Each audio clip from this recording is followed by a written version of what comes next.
Students हम discuss करेंगे important news के बारे में और उससे रिलेटेड जो इन्फॉर्मेशन है हमारे यूपीएससी के एग्ज़ाम के पर्सपेक्टिव से इम्पोर्टेंट उसको हम यहाँ पर डिस्कस करेंगे। First news is regarding the Delhi के जो सीएम हैं उनके पर्सपेक्टिव से है। स्टूडेंट दिल्ली के जो सीएम है उन्हें अरेस्ट किया गया है एनफोर्समेंट डायरेक्टरेट के द्वारा। आप देखिए कि दिल्ली एक्साइज पॉलिसी के अंदर करप्शन के जो एलिगेशंस हैं उन्हीं के ग्राउंड के बेसिस पे एनफोर्समेंट डायरेक्टरेट के द्वारा दिल्ली के जो सीएम हैं उन्हें अरेस्ट किया गया। स्टूडेंट्स किसी भी पर्सन को जब अरेस्ट है वो कैरी आउट किया जाता है किसी भी अथॉरिटीज़ के द्वारा, तो आप देखिए कि इंडिया के अंदर में 24 आवर के समय जो अरेस्टेड पर्सन है उनको मजिस्ट्रेट के सामने प्रेजेंट करना होता है। ये जो अरेस्टेड पर्सन के रिगार्डिंग में जो प्रोविजन है वो आपको इंडियन कॉन्स्टिट्यूशन के अंदर देखने के लिए मिलते हैं।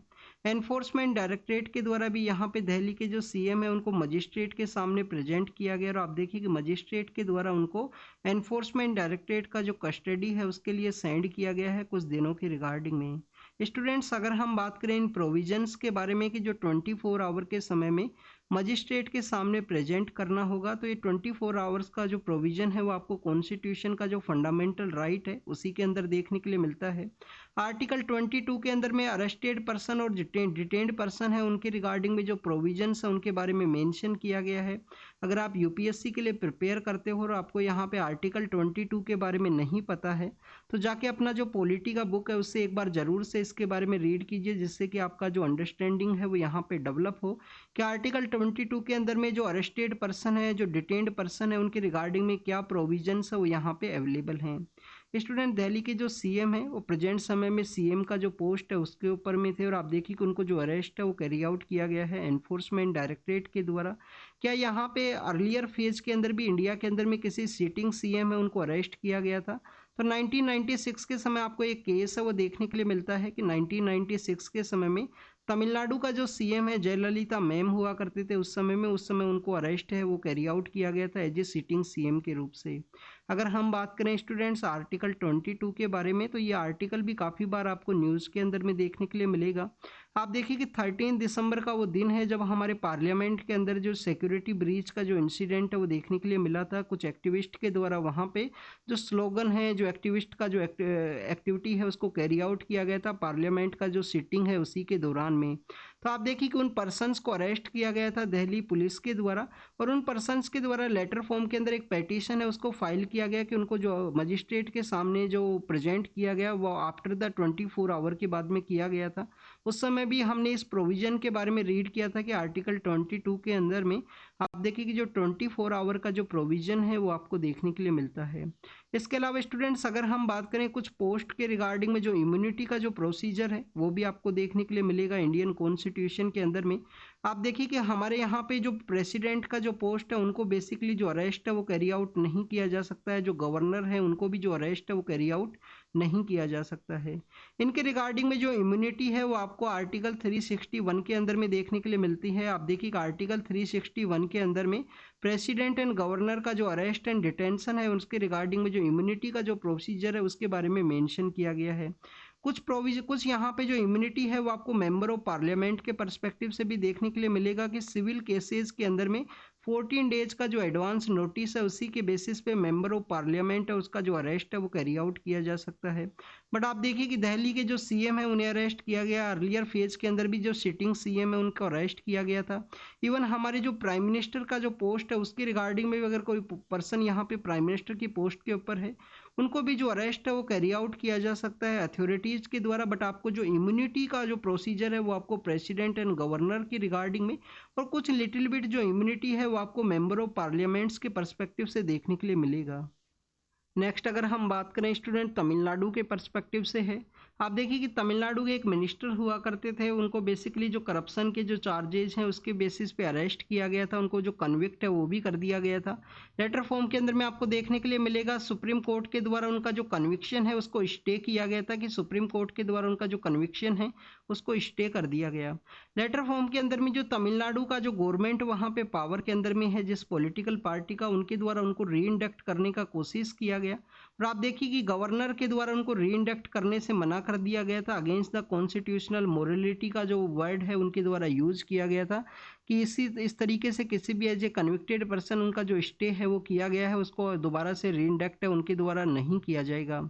बट अगर हम बात करें स्टूडेंट्स, यहाँ पे तमिलनाडु का जो गवर्नमेंट है उनके द्वारा सुप्रीम कोर्ट के अंदर अप्रोच किया गया, और आप देखिए कि सुप्रीम कोर्ट के अंदर अप्रोच करने के बाद में सुप्रीम कोर्ट के द्वारा जिस तरीके से वहाँ पे केस है उसको ऑब्जर्व किया गया है, उसके बाद में उन पर्सन को दोबारा से रीइंडक्ट किया गया है काउंसिल ऑफ मिनिस्टर के अंदर में। गवर्नर के रिगार्डिंग में ये जो प्रोविजन है उसके बारे में आपको जरूर से पता होना चाहिए कि गवर्नर को यहाँ पे पावर है किसी भी मिनिस्टर है उसके अपॉइंटमेंट के रिगार्डिंग में। किसी भी न्यू मिनिस्टर है उनको जब अपॉइंट किया जाता है तो गवर्नर के द्वारा ही उनका जो अपॉइंटमेंट प्रोसेस है वो आपको देखने के लिए मिलेगा। बट अगर हम बात करें मेंबर ऑफ लेजिस्लेटिव असेंबली है उनका जो ओथ प्रोसेस है, मेंबर ऑफ लेजिस्लेटिव काउंसिल है उनका जो ओथ प्रोसेस है वो किसके द्वारा कैरी आउट किया जाता है। आप देखिए कि एमएलए का जो सेक्शन है वो आपको देखने के लिए मिलेगा तमिलनाडु के अंदर में एमएलसी वहाँ पे नहीं हुआ करते हैं। इंडिया के अंदर एमएलसी का जो कॉन्सेप्ट है, लेजिस्लेटिव काउंसिल का जो कॉन्सेप्ट है वो कौन कौन से स्टेट्स के अंदर में है, इसके बारे में आप कमेंट सेक्शन के अंदर बताना, ये आपका होमवर्क है। आर्टिकल 22 के बारे में आपको इस फर्स्ट न्यूज़ के अंदर में रीड करना है। आप देखिए कि यहाँ पे एक एडवाइजरी बोर्ड का प्रोसीजर भी आपको देखने के लिए मिलता है जो डिटेन्ड पर्सन है उनके रिगार्डिंग में। इसके अलावा स्टूडेंट जो अरेस्टेड पर्सन है, जो पुअर पर्सन है, उनको लीगल एड की रिगार्डिंग में आपको एक डीपीएसपी के अंदर भी एक आर्टिकल देखने के लिए मिलेगा। आर्टिकल 39A का एक प्रोसीजर है जिसके अंदर लीगल एड एंड एडवाइस है वो प्रोवाइड की जाती है किसी भी पर्सन को, कि उसका अधिकार है, चाहे वो अरेस्टेड पर्सन हो, चाहे पुअर पर्सन हो, चाहे कितना भी अमीर पर्सन हो, उसको जो लीगल एड एंड एडवाइस का जो प्रोसीजर है वो आपको डीपीएसपी का आर्टिकल 39A के अंडर भी देखने के लिए मिलेगा। यहाँ पे आपका होमवर्क क्या है, आपको यहाँ पे बताना है कि जो हमारे यहाँ पे लेजिस्लेटिव काउंसिल का जो प्रोसीजर है वो कौन कौन से स्टेट्स के अंदर में है, क्या कर्नाटक महाराष्ट्र के अंदर है, ये हमारा जो आंध्र प्रदेश तेलंगाना है, बिहार और उत्तर प्रदेश है, वहाँ पे लेजिस्लेटिव काउंसिल का जो प्रोसीजर है वो आपको देखने के लिए मिलेगा। इसके अलावा स्टूडेंट्स अगर हम बात करें गवर्नर की पोस्ट के रिगार्डिंग में, आप देखिए गवर्नर का जो पोस्ट है वो कंटिन्यूस कंट्रोवर्सी के अंदर में है। हमारे कॉन्स्टिट्यूशन के अंदर में जो गवर्नर का पोस्ट है जिसको कि इनिशिएट किया गया कॉन्स्टिट्यूशन के फ्रेमर्स के द्वारा, वो आपको कनेडियन कॉन्स्टिट्यूशन से इंस्पायर होकर देखने के लिए मिलता है कि appointment of governor through the centre के द्वारा जो इसका अपॉइंटमेंट प्रोसेस है वो आपको देखने के लिए मिलेगा। नेक्स्ट अगर हम बात करें स्टूडेंट्स मोहिनीअट्टम के बारे में है, आप देखिए कि यहाँ पे एक प्रेस क्लब के पर्सपेक्टिव से जो न्यूज़ है उसको मेंशन किया गया है।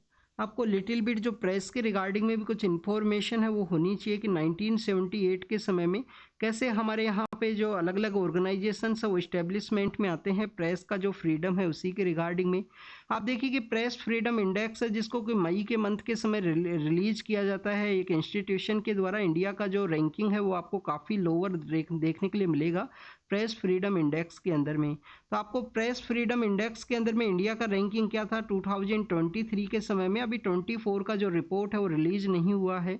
23 के अंदर में प्रेस फ्रीडम इंडेक्स के अंदर इंडिया का रैंक कितना था उसके बारे में आप जरूर से बताना कमेंट के अंदर में, ये आपका होमवर्क है स्टूडेंट्स यहाँ पे। नेक्स्ट अगर हम बात करें मोहिनीअट्टम के बारे में है, आप देखिए कि क्लासिकल डांस है। अभी रिसेंटली मोहिनीअट्टम की एक डांसर है सत्यभामा मैम, उनके द्वारा एक कंट्रोवर्शियल स्टेटमेंट वो दिया गया। जो मेल डांसर्स हैं जिनके द्वारा मोहिनीअट्टम का जो डांस है वो कैरी आउट किया जाता है, तो आप देखिए कि उनके द्वारा एक कंट्रोवर्शियल स्टेटमेंट की वजह से यहाँ पे कंट्रोवर्सी है वो क्रिएट हुई है। यहाँ पे जो मोहिनीअट्टम का जो डांस है उसका प्रैक्टिस को दिखाया गया है कि केरल के अंदर में जो कॉलेज के अंदर में जो मोहिनीअट्टम डांस है एज ए प्रोटेस्ट के रूप से कैरी आउट किया गया। यहाँ पे ह्यूमन राइट कमीशन है, जो स्टेट का जो ह्यूमन राइट कमीशन है उनके द्वारा कोग्निजेंस है वो लिया गया है जो उनका स्टेटमेंट है उसके रिगार्डिंग में। आपको यहाँ पे मोहिनीअट्टम डांस है उसके बारे में पता होना चाहिए, मोहिनीअट्टम डांस क्या है। आपको जब देखने के लिए मिलता है माइथोलॉजिकल स्टोरीज के अंदर में कि जब यहाँ पे जो गॉड्स हैं, जो बेसिकली जो देवता लोग हुआ करते थे, जो यहाँ पे जो दानव लोग हुआ करते थे, जो एविल्स जो हुआ करते थे, उनके द्वारा बेसिकली एक यहाँ पे जो समुद्र मंथन का जो प्रोसीजर है वो कैरी आउट किया जाता है। समुद्र मंथन के समय में जो लॉर्ड विष्णु है उनके द्वारा मोहिनी का जो रूप है, मोहिनी का जो यहाँ पे जो प्रोसीजर है उसको कैरी आउट किया गया। मोहिनी, उसी से आपको जो मोहिनी वर्ड है उसका ओरिजिन देखने के लिए मिलता है। मोहिनी मीन्स जो अट्रैक्ट करने वाला, मोह देने वाला, आपको जो हिंदी वर्ड है मोह करने वाला आपको देखने के लिए मिलेगा। तो आप देखें कि लॉर्ड विष्णु को ये डेडिकेटेड मोहिनी अट्टम डांस है वो आपको देखने के लिए मिलता है। अगर हम बात करें मोहिनी अट्टम डांस के अंदर में, तो केरल से इसका ओरिजिन आपको देखने के लिए मिलेगा। वुमेन्स के द्वारा यहाँ पे लॉर्ड विष्णु हैं, जो गॉड विष्णु हैं, उनको ऑनर करने के रिगार्डिंग में इसको यहाँ पे कैरी आउट किया जाता है। बट लेटर फॉर्म के अंदर आपको देखने के लिए मिलता है कि यहाँ पे जो मेल डांसर्स हैं उनके द्वारा भी इसका जो परफॉर्मेंस है वो कैरी आउट किया जाता है। काफ़ी बार इनके द्वारा जो स्टेटमेंट दिया गया है, स्पेशली मेल डांसर्स के रिगार्डिंग में इनके द्वारा जो स्टेटमेंट है वो यूज किया गया है। इसके अलावा स्टूडेंट्स अगर हम बात करें अर्लियर फेज के अंदर में जो मोहिनी अट्टम डांस है वो आपको सोलो डांस के रूप से देखने के लिए मिलता था। बट बाद में आप देखिए कि 21 सेंचुरी के समय इसको ग्रुप के अंदर भी जो प्रैक्टिस है वो कैरी आउट किया जाता है। ग्रुप के अंदर भी आपको इसका जो प्रैक्टिस है वो देखने के लिए मिलेगा। अगर हम बात करें इसी डांस के बारे में, तो इस डांस का जो ओरिजिन है वो आपको केरल से देखने के लिए मिलता है। केरल के अंदर भी आप देखिए कि इसको बताया जाता है कि 19 सेंचुरी के समय में जो त्रावणकोर के जो किंग्स हैं उनका लीडरशिप के अंदर इसका रिवाइवल किया गया। बट काफ़ी सारी जो एंशंट किताब हैं जो हम तमिल लिटरेचर के रिगार्डिंग में रीड करते हैं, शिलापादिक्रम का नाम का एक किताब आपको देखने के लिए मिलता है। तो शिलापादिक्रम नाम का जो किताब है उसके अंदर में इसका जो एंशंट ट्रेस है वो भी आपको देखने के लिए मिलेगा कि मोहिनी अट्टम डांस को एंशंट समय में भी जो प्रैक्टिस है वो कैरी आउट किया जाता था। जो ये आपको जो मोहिनी अट्टम डांस है वो काफ़ी सॉफ्ट डांस देखने के लिए मिलता है। अगर हम कंपेयर करें इसके सॉफ्टनेस का कथकली डांस के साथ में, तो जो कथकली जो डांस है, कथकली डांस है, उससे काफ़ी सॉफ्टनेस है इस डांस के अंदर में आपको देखने के लिए मिलेगा। फेमाइन जो ग्रेस है, फेमाइन ग्रेस है, उसका जो डांस है उसको कम्प्लीटली प्रोजेक्ट किया जाता है। सिंगारा का जो इम्पोर्टेंस है वो आपको देखने के लिए मिलेगा इसी मोहिनी अट्टम डांस के अंदर में। इसके अलावा स्टूडेंट्स अगर हम मोहिनी अट्टम डांस के बारे में बात करें, तो आप देखिए कि सोलो डांस है, वुमेन्स के द्वारा परफॉर्म किया जाता था। 19 सेंचुरी के समय में वाडी वेलू नाम के एक पर्सन है, उनके द्वारा इसको काफ़ी अच्छे से डेवलप किया गया है। बट हमने एंशिएंट ट्रेस के बारे में रीड किया कि जो शिलापादिक्रम नाम का जो किताब है उसके अंदर भी आपको ये जो डांस है वो देखने के लिए मिलता है। इसके अलावा स्टूडेंट्स अगर हम बात करें और भी जो डिफरेंट डिफरेंट प्रोविजंस है इस डांस के बारे में, तो केरल के अंदर में त्रावणकोर के जो किंग्स हैं उनके द्वारा किया गया। कल्याणी अम्मा नाम की एक डांस काफ़ी फेमस जो डांसर है, इससे रिलेटेड आपको देखने के लिए मिलते हैं। कल्याणी अम्मा है मोहिनी अट्टम के पर्सपेक्टिव से। ग्रेस एंड एलिजियंस का जो कॉम्बिनेशन है वो आपको देखने के लिए मिलता है मोहिनी अट्टम के अंदर में। ग्रेस के अलावा आप देखिए कि यहाँ पे जो एलिजेंस है, ग्रेस के अलावा अगर हम बात करें जो एलिजेंस का जो कॉन्सेप्ट है वो आपको देखने के लिए मिलेगा। ये बेसिकली जो ग्रेस एंड एलिजेंस है वो भारतनाट्यम के साथ में इसका जो कंपैरिजन है वो उसके रूप से देखने के लिए मिले जाएगा। अगर हम बात करें स्टूडेंट फुटवर्क के बारे में, तो फुटवर्क आपको काफ़ी ज़्यादा जो जेंटल वे में आपको यहाँ पे देखने के लिए मिलता है मोहिनी अट्टम डांस के अंदर में। फेमाइन डांस का जो स्टोरी है उसको नरेट किया जाता है, लॉर्ड विष्णु से डेडिकेटेड है। नृत्य का जो कॉन्सेप्ट है वो आपको यहाँ पे देखने के लिए मिलेगा। लास्या का जो एस्केप्ट है जिसके अंदर में आप देखिए कि जो ब्यूटीनेस है, ग्रेस है, उसको डोमिनेट किया जाता है डांस के अंदर में। और इसके अलावा म्यूजिक एंड सॉन्ग है, उसका जो अकॉम्प्लिशमेंट है वो भी आपको इस डांस के साथ में देखने के लिए मिलता है। मैक्सिमम जो कॉस्ट्यूम के बारे में अगर हम बात करें, वाइट और आप देखिए कि ऑफ वाइट कलर का जो कॉस्ट्यूम है उसको यहाँ पे वियर किया जाता है डांसर्स के द्वारा। और आपको यहाँ पे देखने के लिए मिलेगा कुछ डांस के जो बेसिक मूवमेंट्स हैं, डांस के कुछ 40 के आसपास कुछ बेसिक मूवमेंट्स हैं जिनको कि यहाँ पे वत्तावा कुल के नाम से जानते हैं या वत्तावुस के नाम से इसको जाना जाता है। अगर हम इंस्ट्रूमेंट्स के बारे में बात करें तो खिम्बाल है, वीणा है, ड्रम है, फ्लूट है, इन सभी को यहाँ पे मोहिनी अट्टम डांस के रिगार्डिंग में यूज किया जाता है। स्टूडेंट्स अगर हम बात करें स्टेट जो ह्यूमन राइट कमीशन के बारे में, तो आप देखिए कि हमारे यहाँ पे जो नेशनल ह्यूमन राइट कमीशन है जो कि एक नॉन कॉन्स्टिट्यूशनल बॉडी है, 1993 के समय उसको इस्टेब्लिश किया गया था। 10 दिसंबर का जो डे है उसको ह्यूमन राइट डे के रूप से भी हम सेलिब्रेट करते हैं। आप देखिए कि 2019 के समय गवर्नमेंट के द्वारा कुछ अमेंडमेंट्स हैं उनको कैरी आउट किया गया है state human right commission and human right commission के पर्सपेक्टिव से, नेशनल ह्यूमन राइट कमीशन के रिगार्डिंग में। यहाँ पे अमेंडमेंट्स क्या हैं? अमेंडमेंट्स यही हैं कि बेसिकली पहले जो जो CGI हैं, चीफ जस्टिस ऑफ इंडिया है, उनका अपॉइंटमेंट आपको NHRC के रूप से देखने के लिए मिला था। आप देखिए कि यहाँ पे NHRC के जो हेड हैं, स्टेट ह्यूमन राइट कमीशन के जो हेड हैं, किसी भी जज जो यहाँ पे हाई कोर्ट का रिटायर है या आप देखिए कि सुप्रीम कोर्ट का जो रिटायर जज है उसको भी यहाँ पे हेड के रूप से अपॉइंट है वो कैरी आउट किया जा सकता है गवर्नमेंट के द्वारा। नेक्स्ट अगर हम बात करें स्टूडेंट्स यहाँ पे भूटान के रिगार्डिंग में है। आप देखिए कि हमारे जो पीएम सर हैं भूटान का जो विजिट है उसके लिए गए हैं और वहाँ पे पीएम सर के द्वारा 10,000 करोड़ का जो यहाँ पे असिस्टेंस है उसको अनाउंस किया गया है कि भूटान के साथ में इंडिया का जो असिस्टेंस है वो अर्लियर समय में 5,000 करोड़ के आसपास देखने के लिए मिला था, उसको जस्ट डबल कर दिया गया है पीएम सर के द्वारा भूटान का जो असिस्टेंस है उसके पर्सपेक्टिव से। पीएम सर को यहाँ पे भूटान का जो ऑर्डर ऑफ एक अवार्ड है जिसको कि हम ड्रूक ग्यालपो नाम का ऑर्डर के नाम से भी जानते हैं। आप देखिए कि उस बेसिकली जो अवार्ड है उसको यहाँ पे पीएम सर को दिया गया है, उसको अनाउंस किया गया था 2021 के समय में। और आपको देखने के लिए मिलता है कि इंडिया के द्वारा किस तरीके से बेसिकली वहाँ पे भूटान का जो असिस्टेंस है उसको कैरी आउट किया गया था कोविड-19 के समय में। न्यू एयरपोर्ट है उसके भी डेवलपमेंट के बारे में है। आप देखिए कि गेलेपो नाम का एक सिटी है उसके डेवलपमेंट के बारे में कहा गया, तो हो सकता है कि इंडिया के द्वारा इन्वेस्टमेंट वहाँ पे कैरी आउट किया जाए। न्यू एयरपोर्ट है उसका भी डेवलपमेंट वहाँ पे किया जाएगा। एक आपको रेलवे लिंक है वो देखने के लिए मिलता है। काकरझर नाम का जो जगह है, काकरझर से गेलेपो के लिए एक रेलवे लिंक है वो भी इंडिया के द्वारा डेवलप किया जाएगा। 6 to 7 ऐसा इंडस्ट्रीज है जिसके रिगार्डिंग में एग्रीमेंट्स हैं उनको साइन किया गया है। वाटर नेविगेशन के बारे में भी डिस्कस किया गया है कि ब्रह्मपुत्रा का जो वाटर नेविगेशन है उसको कैरी आउट किया जाएगा। और इंटीग्रेटेड जो चेक पोस्ट आपको देखने के लिए मिलता है काफ़ी सारे कंट्रीज़ के साथ में, आप देखिए कि इंटीग्रेटेड चेक पोस्ट का कॉन्सेप्ट आपको देखने के लिए मिलेगा, उसको भी यहाँ पे कंस्ट्रक्ट करने के बारे में डिस्कस किया गया है भूटान के रिगार्डिंग में। पीएम सर जो यहाँ पे विजिट किए हैं पारो नाम का जो एक काफ़ी ब्यूटीफुल एरिया है भूटान के अंदर में, जो पारो हिल्स का जो एरिया है, पारो हिल्स का जो पारो वैली का जो एरिया है वहाँ पे विजिट किया गया है पीएम सर के द्वारा। आपको पारो के रिगार्डिंग में और भी इंफॉर्मेशन होनी चाहिए। आप देखिए कि यहाँ पे हम सार्क के बारे में रीड करते हैं, साउथ एशियन जो ग्रुप है सार्क उसके बारे में हम रीड करते हैं।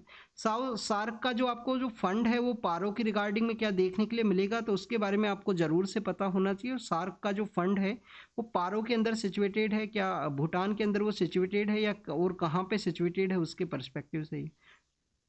इलाहाबाद का जो हाई कोर्ट है, उत्तर प्रदेश का जो हाई कोर्ट आपको इलाहाबाद हाई कोर्ट देखने के लिए मिलता है। आप देखिए उनके द्वारा 2004 का एक उत्तर प्रदेश का एक्ट है जो मदरसा एक्ट के रिगार्डिंग में आपको देखने के लिए मिलेगा। उस मदरसा एक्ट को यहाँ पे नल एंड वॉइड के रूप से डिक्लेयर किया गया। मदरसा एक्ट का जो वायलेशन है, सेकुलरिज्म का जो वायलेशन है उसके रूप से इलाहाबाद हाई कोर्ट के द्वारा ऑब्जर्व किया गया है। आप देखिए कि पेटिशन के अंदर बताया गया था कि यहाँ पे जो बिलो 18 के जो चिल्ड्रंस हैं उनके एजुकेशन के रिगार्डिंग में, तो उसके अंदर कहा गया कि इंडियन एजुकेशन सिस्टम के अंदर सेक्युलरिज्म का कॉन्सेप्ट है, तो सभी को रिलीजियस एजुकेशन के बजाय यहाँ पे सेक्युलरिस्टिक जो एजुकेशन है उसका इंपॉर्टेंस और इसको वायलेशन के रूप से देखा गया कि आर्टिकल 21 है उसका वायलेशन है, आर्टिकल 21A है जो बेसिकली एजुकेशन के परस्पेक्टिव से उसके वायलेशन के रूप से इलाहाबाद हाई कोर्ट के द्वारा यहाँ पे देखा गया है जो मदरसा एक्ट है 2004 के समय का। स्टूडेंट्स यहाँ पे 2 वॉरफेयर्स के बारे में डिस्कस किया गया है। आप देखिए कि 2 वॉरफेयर कौन सा है, अब प्रेजेंट समय में जो वर्ल्ड है जो 2 जो कॉन्फ्लिक्ट्स हैं जो वॉरफेयर्स हैं उनको देख रहा है। एक आपको देखने के लिए मिलेगा इजराइल और हमास का, एक आपको इजराइल और हमास का है, एक आप देखिए कि यूक्रेन और रसिया का जो कॉन्फ्लिक्ट है वो आपको देखने के लिए मिलता है। तो उसी के अंदर में अमेरिका का यूएसए का क्या यहाँ पे इम्पोर्टेंट रोल है उसी के बारे में यहाँ पे डिस्कस किया गया है। एग्जाम के पर्पज से कुछ इंपॉर्टेंट नहीं है। आप देखिए कि यूएस के द्वारा इजराइल को जो असिस्टेंस है वो भी प्रोवाइड किया गया था, यूक्रेन को जो असिस्टेंस है वो भी प्रोवाइड किया गया, बट अभी रिसेंटली यूएसए के द्वारा एक जो पीस एग्रीमेंट है, पीस को वहाँ पे इस्टेब्लिश किया जा सके उसी के रिगार्डिंग में एक रेजोल्यूशन है उसको भी प्रपोज किया गया है यूएन के प्लेटफॉर्म के रिगार्डिंग में।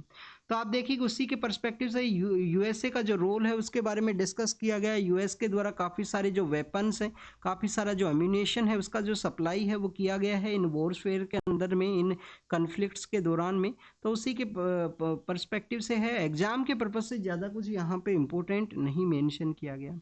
नेक्स्ट अगर हम बात करें, अभी हमने कुछ दिनों पहले रीड किया था कि तालिबान के द्वारा अफगानिस्तान का कुछ एरिया है वहाँ पे पाकिस्तान के द्वारा जो अटैक है वो कैरी आउट किया गया है।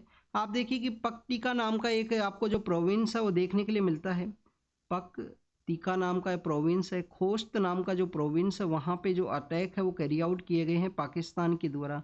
ये बेसिकली अफगानिस्तान के आपको देखने के लिए मिलते हैं, अफगानिस्तान के ये प्रोविंस है जिनके ऊपर अटैक किसके द्वारा किया गया, पाकिस्तान के द्वारा। बट अगर हम पाकिस्तान और तालिबान का जो रिलेशन है उसके बारे में डिस्कस करें स्टूडेंट्स, तो 2021 के समय में 2021 के समय में जब यहाँ पे अफगानिस्तान के अंदर में जो पावर के अंदर में आता है तालिबान यहाँ पे पावर के अंदर में आता है, उसके बाद में आपको अफगानिस्तान और पाकिस्तान के जो रिलेशन है एक डिक्टेटिंग कंडीशन के अंदर में देखने के लिए मिलते हैं। उसके बिहाइंड का एक रीजन ये है स्टूडेंट्स, आप देखिए कि तहरीक तालिबान पाकिस्तान मीन्स पाकिस्तान का एक तालिबान विंग आपको देखने के लिए मिलता है। ये पाकिस्तान के अंदर तालिबान की तरह जो रूल है उसको गेन करने की कोशिश करना चाहता है, तो इस वजह से पाकिस्तान की जो अथॉरिटीज़ हैं उनके द्वारा इसको रजिस्ट है वो किया जाता है। अभी जो पाकिस्तान की अथॉरिटीज़ के द्वारा कहा गया कि ये जो पक्टिका नाम का या खोस्त नाम का जो प्रोविंस है जहाँ पे उनके द्वारा अटैक किया गया है, तो तहरीक तालिबान पाकिस्तान नाम का जो टीटीपी नाम का जो ग्रुप है उसी के जो एक्टिविस्ट है उनके ऊपर जो अटैक है वो कैरी आउट किया गया। इसके अलावा स्टूडेंट्स अगर हम तालिबान और पाकिस्तान के जो रिलेशन है उसके बारे में डिस्कस करें, तो आप देखिए कि 90s के समय में जब तालिबान यहाँ पे पावर के अंदर में स्टार्ट करता है, 90s के समय में पाकिस्तान के द्वारा कंटिन्यूस इसको जो बेसिकली पाकिस्तान के द्वारा कंटिन्यूस इसको जो सपोर्ट है वो प्रोवाइड किया गया था तालिबान का जो राइज है उसके रिगार्डिंग में। 90s के समय में आपको जो फॉर्मली जो रिकॉग्नाइजेशन है वो भी आपको देखने के लिए मिलता है तालिबान के पर्सपेक्टिव से। बट आप देखें कि 9/11 का जो इंसिडेंट है जो यूएस के अंदर देखने के लिए मिला, उसके बाद में जो लिटिल बिट जो रिलेशंस हैं उनको ये चेंज करते हैं। इनके द्वारा जो डबल स्टैंडर्ड है उसको यूज किया गया था इंडिया और यूएस के द्वारा। जो इस समय में जो अफगानिस्तान के अंदर जो गवर्नमेंट हुआ करती थी, आप देखिए अर्लियर फेज के अंदर में आपको हामिद करजई नाम के जो पॉलिटिकल लीडर हैं वो अफगानिस्तान के अंदर देखने के लिए मिलेंगे। उसके बाद में अगर हम बात करें तो आपको अशरफ गनी नाम के जो पॉलिटिकल लीडर हैं वो पावर के अंदर देखने के लिए मिलते हैं अफगानिस्तान के अंदर में। तो उनका जो इंडिया और यूएस के द्वारा जो अफगानिस्तान गवर्नमेंट को सपोर्ट किया जाता था, यहाँ पे पाकिस्तान के द्वारा कंटिन्यूस अफगानिस्तान के अंदर में जो तालिबान का जो वॉरफेयर एक्टिविटी है उसको जो सपोर्ट है वो आपको देखने के लिए मिलता है। इवन आप देखिए कि पाकिस्तान का जो क्वेटा नाम का जो जगह है पाकिस्तान के अंदर में, एक आपको बलूचिस्तान रीजन के अंदर में क्योटा नाम की जो जगह है वो देखने के लिए मिलेगा। तो जो क्योटा नाम की जो जगह है वहाँ पे आपको 9/11 का इंसिडेंट या उसके बाद में जब यूएस के द्वारा वहाँ पे सर्च और हंट के जो ऑपरेशन है उनको चलाया गया था तब अफगानिस्तान के अंदर में, तो तालिबान का जो लीडरशिप है उसका जो प्रेजेंस है आपको क्योटा के अंदर में देखने के लिए मिलेगा। अगर हम प्रेजेंट समय में बात करें तो यहाँ पे टीटीपी है जो कि तालिबान का ही एक विंग है, उनका भी अल्टीमेट एम यही है कि जिस तरीके से तालिबान के द्वारा अफगानिस्तान के अंदर जो पावर है उसको टेक ओवर किया गया, हमारे द्वारा यहाँ पे पाकिस्तान के अंदर इस पावर को टेक ओवर किया जाए। तो उसी के रिगार्डिंग में आप देखिएगा आपको जो प्रोटेस्ट है वो देखने के लिए मिलेगा, उसको जो सप्रेस करने का कोशिश किया गया है पाकिस्तानी अथॉरिटीज़ के द्वारा।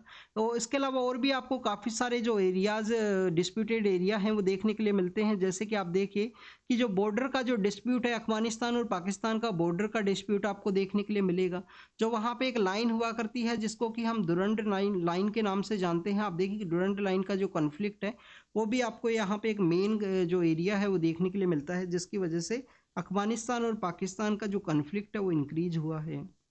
नेक्स्ट अगर हम बात करें स्टूडेंट्स यहाँ पे नेक्स्ट आपको देखने के लिए मिलता है जो सिटीजनशिप अमेंडमेंट है उसके पर्सपेक्टिव से कि क्यों यहाँ पे जो मुस्लिम कम्युनिटी के जो लोग हैं उनका जो एक्सक्लूजन है उसको कैरी आउट किया गया है।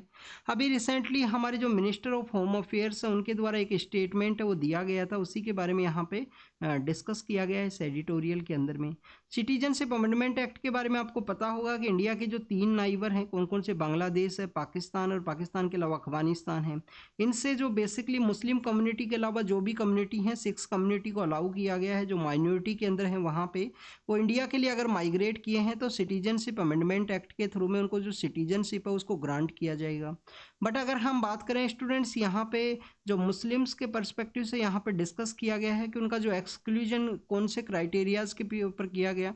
एक तो आप देखिए कि पार्टीशन को मेन रीजन माना गया है कि पार्टीशन का जो एक्टिविटी है ये जो कंट्रीज क्यों क्रिएट हुए, क्योंकि वहाँ पे अलग से जो मुस्लिम डोमिनेटेड जो कंट्री है वो उनको क्रिएट करना था। उस समय आपको जो मुस्लिम लीग के जो लीडर हैं मोहम्मद अली जिन्ना, उनका लीडरशिप के अंदर ये जो रूल है वो ये जो प्रोविजंस है वो देखने के लिए मिलते हैं। तो आप देखिए कि 2 नेशन का जो थ्योरी है वो एग्जिस्टेंस के अंदर में आता है इसी वजह से। एक तो यहाँ पे पार्टीशन मेन रीजन माना गया है। सेकंड आप देखिए कि वहाँ पे जो मुस्लिम कम्युनिटी के जो पर्सन्स हैं उनका जो डोमिनेशन है वहाँ पे वो मेजोरिटी के अंदर है वहाँ पे। तो उसको यहाँ पे एक क्राइटेरिया मानते हुए मुस्लिम कम्युनिटी के जो लोग हैं उनका जो सिटीजनशिप है उसको अलाउ नहीं किया गया।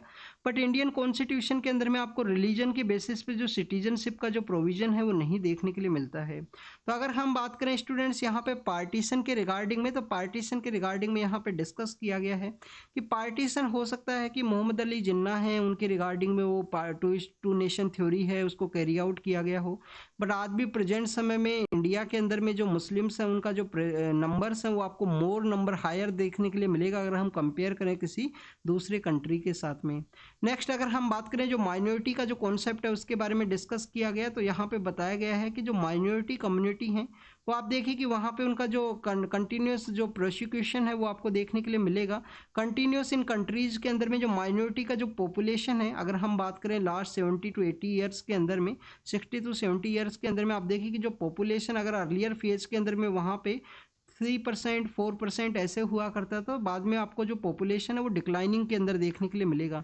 कंटिन्यूस जो रिलीजियस प्रोसिक्यूशन है, तो इस एडिटोरियल के अंदर डिस्कस किया गया है कि ऐसा नहीं है कि सिर्फ यहाँ पे दूसरे रिलीजन के रिगार्डिंग में भी विद इन द जो मुस्लिम कम्युनिटी के अंदर भी कुछ रिलीजियस जो आपको देखिए कि माइनॉरिटी जो कम्युनिटी है जैसे कि अहमदिया मुस्लिम्स हैं, अहमदिया मुस्लिम्स का जो प्रॉपर वे में जो ट्रीट है वो नहीं देखने के लिए मिलता है।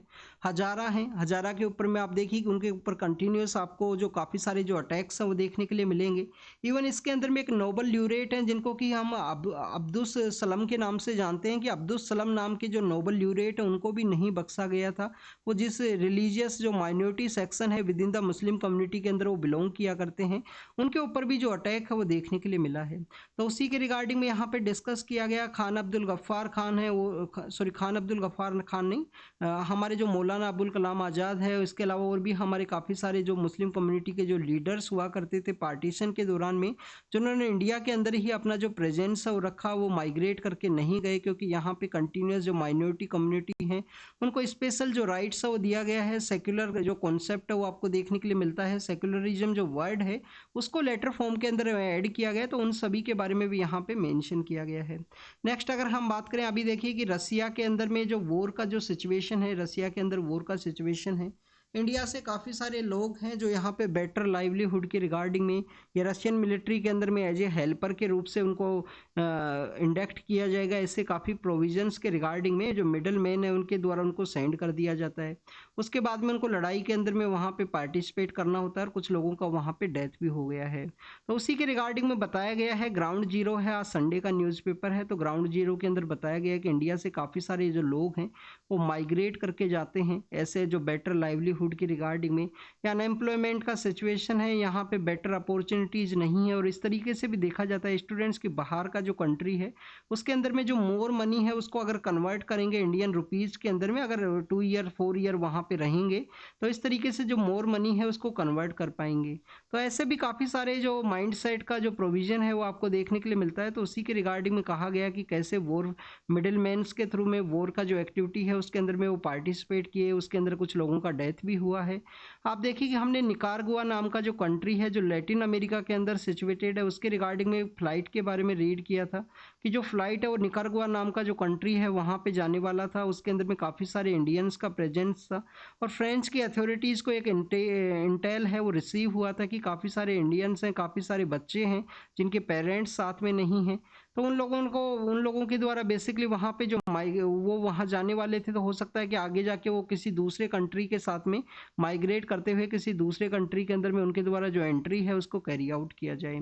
अगर हम बात करें यहाँ पे भी मिनिस्ट्री ऑफ एक्सटर्नल अफेयर के द्वारा काफ़ी सारे जो एजेंट्स हैं, मिनिस्टर ऑफ एक्सटर्नल अफेयर्स के द्वारा काफ़ी सारे जो एजेंट्स हैं उनके ऊपर में जो रेस्ट्रिक्शंस वो लगाए गए हैं कि उनके द्वारा वारफेयर का जो एक्टिविटी है उसके अंदर में नहीं सेंड किया जाएगा किसी भी पर्सन को एज ए बेटर लाइवलीहुड का जो यहाँ पे जो सपना है वो दिखाने के बाद में। फिनलैंड के द्वारा आप देखिए कि यूएन का जो रिलीफ एंड वर्क एजेंसी है, UN relief and work agency है वो आपको देखने के लिए मिलता है।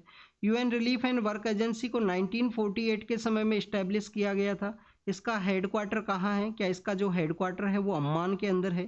तो आपका इसका हेडक्वार्टर आपको बताना है, ये आपका होमवर्क है।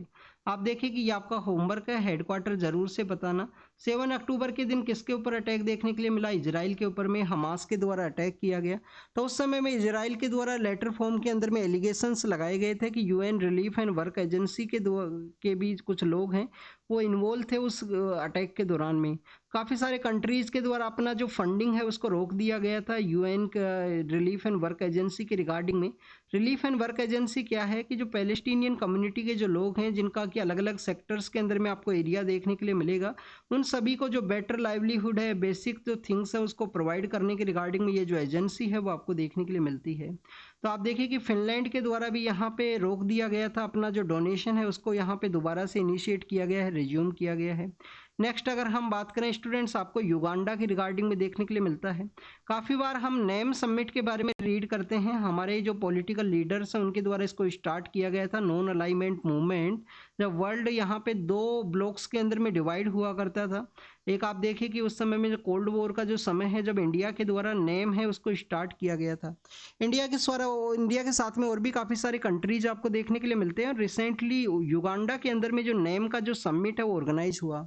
युगांडा कहाँ पे सिचुएटेड है students? Eastern part of Africa के अंदर आपको देखने के लिए मिलेगा। एक लैंडलॉक कंट्री है।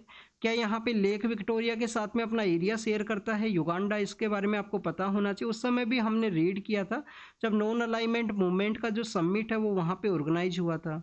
इंडिया के द्वारा इस मूवमेंट को स्टार्ट किया गया था स्टूडेंट, पर पिछले कुछ दिनों से इसका मीटिंग है वो नहीं हुआ था, इसमें डिसफंक्शनलिटी है वो देखने के लिए मिला था। अभी उसका मीटिंग युगांडा के अंदर हुआ है। युगांडा के जो पॉलिटिकल लीडर हैं उनके द्वारा अपने ही बेटे को मिलिट्री चीफ के रूप से बनाया गया है। एग्जाम के पर्पज से क्या इंपॉर्टेंट है, युगांडा का लोकेशन एक बार आप देख लेना। इसके अलावा स्टूडेंट्स आपको एक और इन्फॉर्मेशन यहाँ पे होनी चाहिए। 1972 के समय में एक इंसिडेंट आपको देखने के लिए मिलता है कि जो एशियन कम्युनिटी के जो लोग हैं, स्पेशली उसमें सदर्न एशिया के, इंडिया, पाकिस्तान, इस एरिया से जो बिलोंग करने वाले जो लोग हैं, उनका जो संख्या वहाँ पे काफ़ी कुछ देखने के लिए मिला था। उनको भी बेसिकली जो ऑर्डर है इशू किया गया था युगांडा अथॉरिटीज़ के द्वारा 1972 के समय कि आपको युगांडा से जाना है, इस समय में कुछ टाइम पीरियड है वो दिया गया था। तो उसके रिगार्डिंग में युगांडा की अथॉरिटीज़ के द्वारा नेम समिट के दौरान में कहा गया था, कुछ डिस्कस किया गया था कि उनके द्वारा इस तरीके का जो एक्टिविटी है वो नहीं कैरी आउट करना चाहिए था 1970s के समय में। मालदीव के द्वारा यहाँ पे बेसिकली कुछ डेप्थ है, उसका डेप्थ को जो डिस्कशन है उसके रिगार्डिंग में है। आप देखिए कि इंडिया और मालदीव के जो रिलेशंस हैं वो एक बैड फेज के अंदर है प्रेजेंट समय में। इंडिया का जो डिफेंस फोर्सेज है वो भी विड्रोवल के अंदर में है, वहाँ से विड्रोवल को कैरी आउट करेंगे। ये कैंसर का जो केस है उसके बारे में है, एग्जाम के पर्पज से इम्पोर्टेंट नहीं है। आप देखिए कि नेक्स्ट अगर हम बात करें, यूएस के द्वारा एक जो रिजोल्यूशन है उसको यहाँ पे रिजोल्यूशन को स्टार्ट किया गया यूएन सिक्योरिटी काउंसिल में सीज फायर के रिगार्डिंग में। रसिया और चाइना के द्वारा उसको ब्लॉक कर दिया गया है कि यहाँ पे गाजा स्ट्रिप के अंदर सीज फायर है उसको यहाँ पे इम्प्लीमेंट किया जाए यूएस के द्वारा, बट आप देखिए कि उसको यहाँ पे वीटो कर दिया गया है रसिया एंड चाइना के द्वारा। रसिया के द्वारा कीव के ऊपर जो अटैक है वो स्ट्राइक्स है उनको कैरी आउट किया गया है। आप देखिए कि कंटिन्यूस अटैक्स हैं यहाँ पे रसिया के द्वारा। आपको एक रसिया का जो रीजन है वो भी न्यूज़ के अंदर देखने के लिए मिला था कुछ दिनों पहले, बेलग्रोड नाम का जो रीजन है वहाँ से काफ़ी सारे सिविलियंस को रेस्क्यू किया गया था रसिया के द्वारा। चाइनीज़ जो कोस्ट गार्ड है उनके द्वारा आप देखिए कि जो फिलीपाइंस का जो वेसल्स है उनको ब्लॉक किया गया है साउथ चाइना सी के अंदर में। साउथ चाइना सी के अंदर में काफ़ी कुछ ऐसे एरियाज है जहाँ पे चाइना और फिलीपाइंस का जो कॉन्फ्लिक्ट है वो आपको देखने के लिए मिलेगा। फिलीपाइंस और यूएसए के द्वारा एक आप देखिए कि एक जो एग्रीमेंट है उसको साइन किया गया था, और उस एग्रीमेंट का मेन पर्पज यही है कि यूएस के द्वारा भी डिफेंड किया जा सकता है फिलीपाइंस को अगर कोई प्रॉब्लम्स यहाँ पे आने वाले समय में होती हैं तो। नेक्स्ट अगर हम बात करें, आयरलैंड के जो न्यू पॉलिटिकल लीडर हैं वो पावर के अंदर में आए हैं। One of the youngest political leader हैं वो पावर के अंदर में आए हैं। इनका जो सोशल मीडिया, टिकटॉक, इसके ऊपर भी काफ़ी कुछ आपको देखने के लिए मिलता है, तो उसके बारे में यहाँ पे मेंशन किया गया है। इंडिया के अंदर जो टिकटॉक है वो बैन है, ये भी आपको पता होना चाहिए। मास्को के रिगार्डिंग में है, एग्जाम के पर्पज से इम्पोर्टेंट नहीं है। ऑस्ट्रेलिया ब्रिटेन के द्वारा जो ऑस्ट्रेलिया, यूके, यूएस का जो कोई कॉन्सेप्ट लॉन्च किया गया था सिक्योरिटी जो एग्रीमेंट के रिगार्डिंग में, तो आप देखिए उसी के बारे में डिस्कस किया गया है। बेसिकली यहाँ पे जो सबमरीन्स है उनको एक दूसरे को एक्सचेंज है वो कैरी आउट किया जाएगा। स्पेशली अगर हम बात करें चाइना का जो एग्रेशन है उसको भी डिफीट करने के रिगार्डिंग में ऑस्ट्रेलिया, यूके, यूएस का आपको ये जो सिक्योरिटी एग्रीमेंट है वो देखने के लिए मिलता है, जिसके अंदर में बेसिकली सबमरीन्स के बारे में डिस्कस किया गया था। 2021 के समय ये इस्टेब्लिशमेंट में आया था। इंडिया का प्रेजेंट समय में जो आइज हैं वो अफ्रीका के रिगार्डिंग में है। अफ्रीका के अंदर में आप देखिए कि जाम्बिया है, जाम्बिया के अलावा नामीबिया है, नामीबिया के अलावा कोंगो आपको देखने के लिए मिलेगा, घाना है, मोजाम्बिक है। इन कंट्रीज के ऊपर इंडिया का आई है कि वहाँ पे कोबाल्ट है, लिथियम है, उसके जो रिजर्व्स हैं वो अवेलेबल हैं। तो इंडिया के द्वारा बेसिकली उन क्रिटिकल जो मिनरल्स हैं उनको वहाँ पे एक्सट्रैक्शन है वो कैरी आउट किया जा सके अपने एनर्जी सिक्योरिटी के रिगार्डिंग में। अगर हम लिथियम के बारे में बात करें स्टूडेंट्स, लिथियम तो आप देखिए कि प्रेजेंट समय में इंडिया ऑस्ट्रेलिया के ऊपर डिपेंडेंट है। आपको एक लिथियम ट्राइंगल भी देखने के लिए मिलता है। लिथियम ट्राइंगल कहाँ है? लैटिन अमेरिका के 3 कंट्री हैं, ABC के नाम से आप उनको याद कर सकते हो। ए से अर्जेंटीना है, बी से बोलिविया है, सी से चिली नाम का जो कंट्री है। यहाँ पे लिथियम का जो प्रेजेंस है वो काफ़ी अच्छा आपको देखने के लिए मिलेगा। और इंडिया के अंदर भी आप देखिए कि कश्मीर के अंदर में जो लिथियम के जो रिजर्व्स हैं वो पाए गए थे कहाँ पे? रियासी नाम का जो डिस्ट्रिक्ट है वहाँ पे। रियासी डिस्ट्रिक्ट के अंदर में कश्मीर के अंदर भी जो लिथियम के जो रिजर्व्स हैं वो पाए गए थे जियोलॉजिकल सर्वे ऑफ इंडिया के द्वारा, जब वहाँ पे सर्वे को कैरी आउट किया गया। तो इन सभी के बारे में आपको इन्फॉर्मेशन होनी चाहिए। इंडिया का अफ्रीका के कुछ कंट्रीज है जिनके मिनरल्स के ऊपर में अपना नज़र है कि वहाँ पे एक्सट्रैक्शन को कैरी आउट किया जाए, जिससे कि इंडिया का जो डीकार्बनाइजेशन का जो प्रोसीजर है उसको अचीव किया जा सके। कौन कौन से कंट्रीज हैं? जाम्बिया है, नामीबिया है, कोंगो है, घाना है, मोजाम्बिको है। और आप देखिए कि लिथियम और कोबाल्ट की रिगार्डिंग में है। कोबाल्ट के पर्सपेक्टिव से यूपीएससी प्रीलिम्स 2023 में क्वेश्चन भी पूछा गया था। आपको कोंगो की रिगार्डिंग में कोबाल्ट का जो क्वेश्चन है वो देखने के लिए मिलता है। आप देखिए कि उस समय भी ये न्यूज़ के अंदर में था। तो सिविल सर्विस एग्जाम 2023 के अंदर में कोबाल्ट के पर्सपेक्टिव से जो क्वेश्चन है वो यहाँ पे पूछा गया था। तो इन सभी के बारे में आपको पता होना चाहिए। सिक्योरिटी का एग्रीमेंट है स्टूडेंट, सबमरीन्स यहाँ पे एक्सचेंज की जाएंगी। ऑस्ट्रेलिया, यूके और यूएस का ये एग्रीमेंट है वो सामने आया था। तो this is all about the today's newspaper discussion. इसके बारे में आप रीड कीजिए, रिवाइज कीजिए। Thank you students, thank you very much.